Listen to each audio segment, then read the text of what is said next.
பல பேருக்கு தெரியாத ஒரு விஷயம். கவர்னருக்குன்னு சில பொறுப்புகள் கொடுக்கப்பட்டிருக்கின்றன நம்முடைய அரசியலமைப்பு சட்டத்தில். இந்த பல்கலைக்கழக வேந்தர்ங்கிறது வந்து அரசியலமைப்பு சட்டம் கொடுத்த பொறுப்பு கிடையாது. இது முதல்ல எல்லாருக்கும் நல்லா தெரியணும். அந்த காலத்துல வந்து மனோகரா படத்துல வசனம் எழுதுவாங்க, பொறுத்தது போதும் மனோகரா பொங்கி எழு அப்படின்னு சொன்னாங்கல்ல.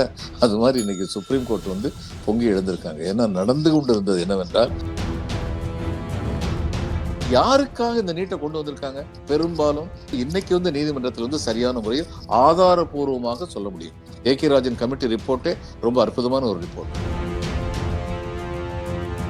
இன்னும் சொல்ல போனா இன்னும் கொஞ்ச நாள் நான் நினைக்கிறேன் தமிழ்நாடு மாதிரி மாநிலங்கள் வந்து யூஜிசி என்ன பணம் கொடுக்குறாங்க, யூனிவர்சிட்டி கிராண்ட்ஸ் கமிஷன், அந்த பணத்தை எதிர்பாராத ஒரு சூழ்நிலை உருவாக்கிட்டாங்கன்னா யூஜிசி தூக்கி எறிஞ்சிடலாம். ஏன்னா யூஜிசி பண்றது வந்து பெரிய அயோக்கியத்தனமா பண்ணிட்டு இருக்காங்க.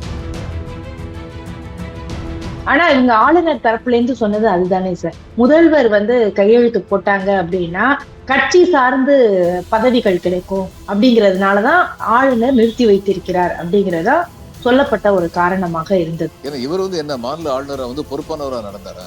இவருக்கு இதெல்லாம் சொல்றதுக்கு என்ன உரிமை இருக்கு?